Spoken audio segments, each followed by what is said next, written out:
प्रणिपात। जय श्री कृष्ण। गीता जी अध्याय 8 से हमने 26वें श्लोक को सुना। गीता जी अध्याय 8 से आज हम 27वें श्लोक को सुनेंगे कि वहाँ पर क्या कहा गया है। हरि ही ओम तत्सत। नैते श्रुति पार्थ जनन्य योगी मुह्यति कश्चन तस्मात् सर्वेषु कालेषु योग युक्तो भावर्जुन। अर्थात यहाँ यह कहा गया है कि हे पार्थ, इन दोनों ही गतियों को, दोनों ही मार्गों को कोई भी भक्त, योगी या साधक जानता है कि यह दोनों ही मार्ग जगत में शाश्वत माने गए हैं, तो वह मोहित नहीं होता है। कैसे?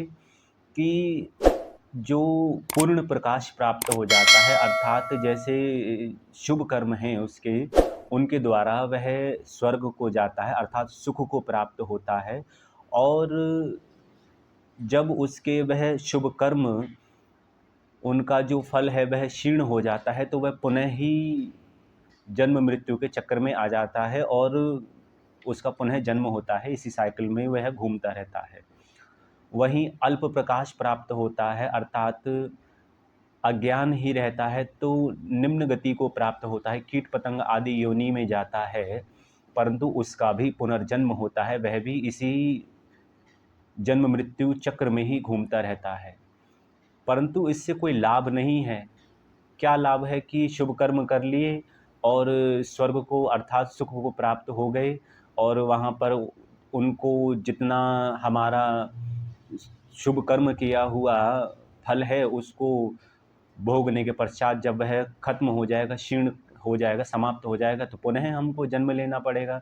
वैसे ही जो क्षीण प्रकाश है, जो अकर्म नहीं, कोई कर्म नहीं किया है, तो वह कीट पतंग आदि योनि को जाता है, यानी कि योनि से योनि को ही बदल रहा है, शरीर से शरीर में ही जा रहा है, उसी को प्राप्त हो रहा है।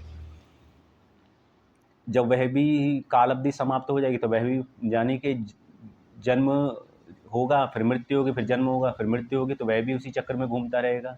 तो दोनों ही मार्ग तो शाश्वत कहे गए हैं। तो जो स्वर्ग है वही सुख है, जो नरक है वही दुख है, तो इन्हीं चक्र में वह घूमता रहेगा।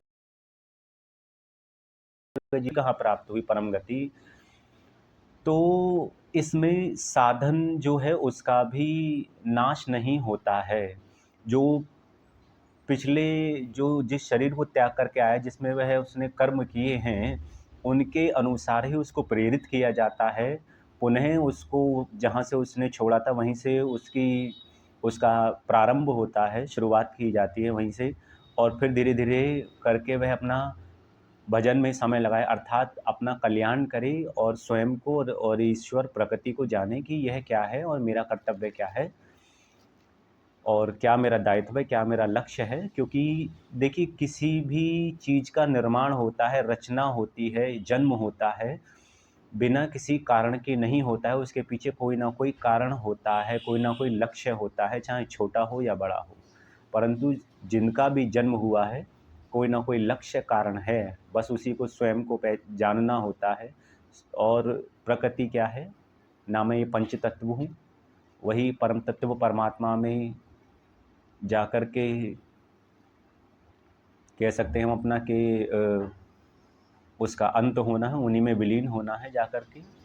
तो बस इतना ही ज्ञान बहुत है। इसी को जानने के लिए जो बहुत सारे तपस्वी हैं वह संपूर्ण जीवन अपना व्यतीत करते हैं, परंतु यह इतना सा एक छोटा सा जो सत्य है उसको जान नहीं पाते हैं कि किस कारण से मेरा जन्म हुआ है, मैं क्या हूँ, यह प्रकृति क्या है, ईश्वर वह परमात्मा पर ब्रह्म क्या है। तो यही जानना होता है। तो भगवान श्री कृष्ण कहते हैं कि